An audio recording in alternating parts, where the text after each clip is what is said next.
C-L-I-M-A-T-E. When we say climate change, what do we mean? It's more than just when the weather's weird. It's change over up to 1,000,000 years. Some of it's natural, some of it's not. Let's start with the stuff that's not our fault. Shifts in the Earth's tilt, orbit, and rotation. Volcanoes and wildfires cause temperature changes, putting more CO2 in the air. What's wrong? Don't plants like it there? But when sunshine shines on the world, some heat's reflected, some of it's absorbed on heat's way back to space. CO2 and methane get in its way, absorbing heat, send it back to Earth, causing temperatures to surge. Fossil fuel emissions, deforestation traditions. C-L-I-M-A-T-E. How do we know to blame you and me? For the past 400,000 years, CO2's fluctuated, so what's the big deal? But after the age of industry, CO2's higher than its highest peak.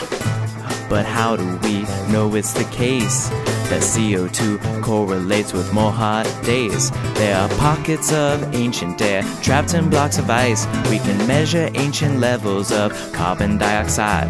When CO2 was up, temperature was up. When CO2 was down, temperature was down for hundreds of millennia. This lasts.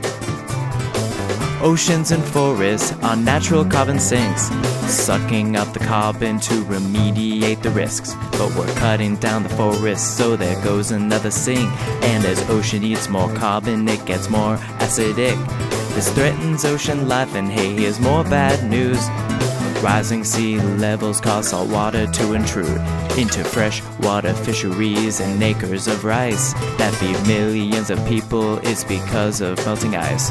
What can we do to hold the fort? Just cutting emissions may fall short. We'll look to remediation and carbon sequestration. It depends on your location, how this all plays out. If you live in the southwest US, your big problem is drought. And if you live in Lagos, Bangladesh, or some Pacific Isle, you might even lose your home to the rising tide. And warm air can hold more moisture, which intensifies storms. That's why you might see more snowfall even if it's a bit more warm. You don't have to be an environmentalist to see we're in duress. It will cost more money down the line if we don't clean up this mess.